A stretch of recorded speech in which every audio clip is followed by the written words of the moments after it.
Shalom, que Dieu vous bénisse. Mon nom est Ange Josaphat et nous sommes à notre grande émission Anakazu. Nous sommes à Anakazu du mardi. Anakazu signifie contraint, obligé et forcé. J'aimerais également te dire bonne et heureuse année 2026. Année de grâce, de faveur et de puissance. Oui, c'est vrai. La fin d'année a déjà débuté. Pour ne pas dire le début d'année a déjà débuté. Mais la main de Dieu est sur ta vie. J'aimerais qu'on lise un texte et après ce texte, nous nous retrouvons. Matthieu chapitre 9 à son verset 4. Et Jésus, connaissant leurs pensées, dit: pourquoi avez-vous de telles pensées dans vos cœurs? D'autres versions: pourquoi avez-vous de mauvaises pensées dans vos cœurs? On parle ici d'une catégorie de personnes qui avaient des pensées, mais sauf que leurs pensées étaient mauvaises. Appuyons-nous un peu sur le fait que Christ dise qu'ils ont de mauvaises pensées. Cela signifie qu'il y a des personnes qui ont de bonnes pensées et il y en a d'autres qui ont de mauvaises pensées. Hier, je vous ai posé la question: quelle était votre pensée? Elle était bonne ou elle était mauvaise? Alors Christ dit ici: pourquoi avez-vous de mauvaises pensées dans vos cœurs? Cela sous-entend qu'il y a des personnes qui ont de bonnes pensées et il y en a d'autres qui ont de mauvaises pensées. Cela n'a rien à voir avec l'état de ton cœur. Ton cœur peut être pur, mais les pensées qui viennent vers toi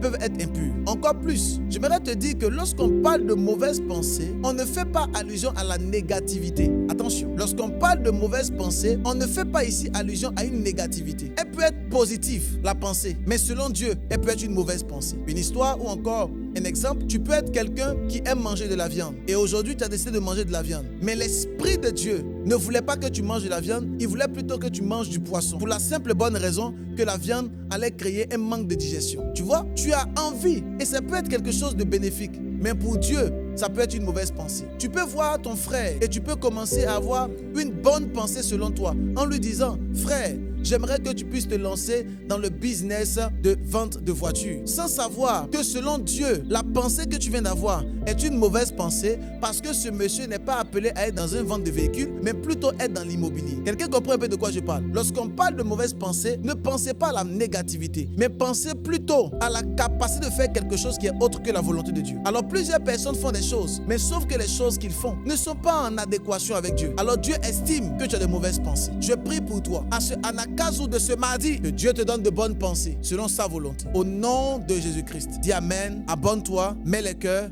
et on se retrouve demain mercredi à 6h.